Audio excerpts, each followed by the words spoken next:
ಹುಬ್ಬಳ್ಳಿಯಲ್ಲಿ ನೇಹಾ ಕೊಲೆ ವಿಚಾರಕ್ಕೆ ಹೆಚ್ಚುತ್ತಲೇ ಇದೆ ಆಕ್ರೋಶ. ನೇಹಾ ಕೊಲೆಯನ್ನ ಖಂಡಿಸಿ ಇವತ್ತು ಮಠಾಧೀಶರಿಂದ ಪ್ರತಿಭಟನೆಯನ್ನ ಹಮ್ಮಿಕೊಳ್ಳಲಾಗಿದೆ. ಬೆಳಗ್ಗೆ 10 ಗಂಟೆಗೆ ಹುಬ್ಬಳ್ಳಿಗ ರಾಣಿ ಚೆನ್ನಮ್ಮ ವೃತ್ತದಲ್ಲಿ ಪ್ರತಿಭಟನೆಯನ್ನ ಹಮ್ಮಿಕೊಳ್ಳಲಾಗಿದೆ. ದಿಂಗಾಲೇಶ್ವರ ಸ್ವಾಮೀಜಿಯವರ ನೇತೃತ್ವದಲ್ಲಿ ಮಠಾಧೀಶರು ಈ ಪ್ರತಿಭಟನೆಯನ್ನ ಹಮ್ಮಿಕೊಂಡಿದ್ದಾರೆ. ಈಗಾಗಲೇ ಆರೋಪಿ ವಿರುದ್ಧ ರಾಜ್ಯದಾದ್ಯಂತ ಆಕ್ರೋಶ ಹೆಚ್ಚಾಗ್ತಾ ಇದೆ. ಆರೋಪಿಗೆ ತಕ್ಕ ಶಿಕ್ಷೆ ಆಗಬೇಕು ಅಂತ ಎಲ್ಲೆಡೆ ಆಗ್ರಹಿಸಲಾಗ್ತಾ ಇದೆ.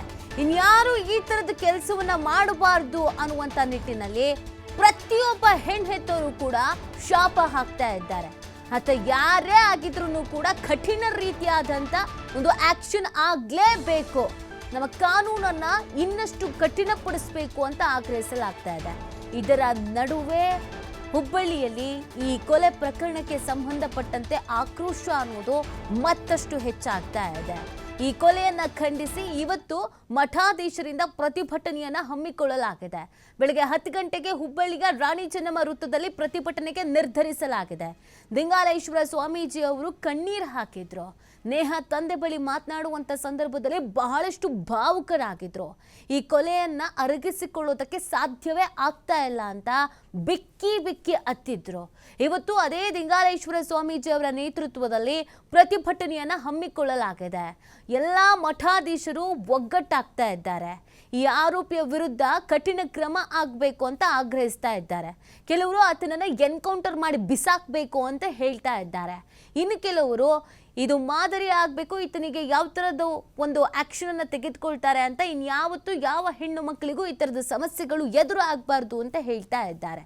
ಇದೆಲ್ಲದರ ನಡುವೆ ಪ್ರತಿಭಟನೆ ಹೋರಾಟಕ್ಕೆ ಕೂಡ ಮುಂದಾಗಲಾಗಿದೆ. ಇವತ್ತು ಅನೇಕ ಸಂಘಟನೆಗಳು, ಸಂಘ ಸಂಸ್ಥೆಗಳು, ಪ್ರತಿಯೊಬ್ಬ ವಿದ್ಯಾರ್ಥಿಗಳು ಕೂಡ ಪ್ರತಿಭಟನೆಗೆ ನಿರ್ಧರಿಸಿದ್ದಾರೆ. ಅದೇ ರೀತಿಯಾಗಿ ಮಠಾಧೀಶರು ಕೂಡ ಇವತ್ತು ಪ್ರತಿಭಟನೆಯನ್ನ ಮಾಡಬೇಕು ಅನ್ನುವಂಥ ತೀರ್ಮಾನವನ್ನ ಮಾಡಿದ್ದಾರೆ. ಈ ಕೊಲೆ ಪ್ರಕರಣಕ್ಕೆ ಸಂಬಂಧಪಟ್ಟಂತೆಗೆ ಇಡೀ ರಾಜ್ಯವೇ ಬೆಚ್ಚಿ ಬಿದ್ದಿದೆ. ಆ ನಿಟ್ಟಿನಲ್ಲಿ ಆ ಆರೋಪಿಗೆ ಕಠಿಣ ಕ್ರಮ ಆಗಬೇಕು ಅಂತ ಆಗ್ರಹಿಸ್ತಾ ಇದ್ದಾರೆ.